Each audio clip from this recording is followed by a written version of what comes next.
Sujeet, Caesars Entertainment has reportedly retained the restructuring services of Lazard. What's going on here? Yes, so Caesars, formerly known as Harrah's, was one of these big $25 billion LBOs pre-credit crisis, kind of bought at the top of the market, a lot of debt.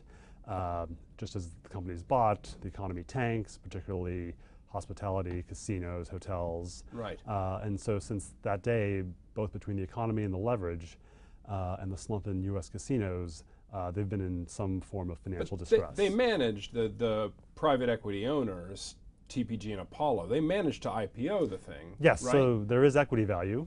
Right. Not very much. There's basically $20 billion of debt, and the equity value is something like $2–3 billion.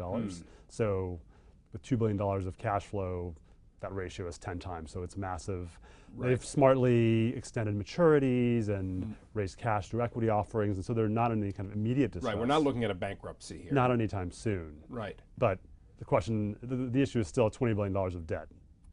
Are they covering their interest bills right now? Basically, yes. They have something like $2 billion-ish of interest expense. And $2 billion-ish of cash flow. Yeah, so it's... So they're just keeping the banks going, basically. Basically, and so whether it's today, tomorrow, a month from now, a year from now, they're going to have to do some kind of deal with their creditors. Okay, so what happened at Caesars that didn't happen at the other big hospitality IPO, which was Hilton?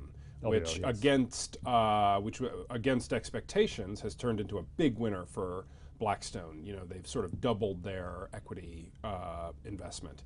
What separates the two cases? So that's a very interesting juxtaposition. They're both hospitality, hotel companies, casinos, kind of the same business, big LBOs. The difference is hotels turned around in a way casinos have not. Some of that is just the economy and good fortune and credit markets, but it's also what Blackstone and Hilton did from a strategy perspective. They reorientated the business of Hilton. It's much more of a franchise model, less capital intensive, and so some of it's financial engineering, some of it's their operating acumen. So they've done both. And when it comes to Caesars, just the fundamentals of the casino business are not that attractive in the US. They haven't been able to go abroad where there's more growth, and so between the leverage and the difficulty of the business. As a final question, was it possible to foresee at the time the LBO was done that the casino business might be in a declining trajectory?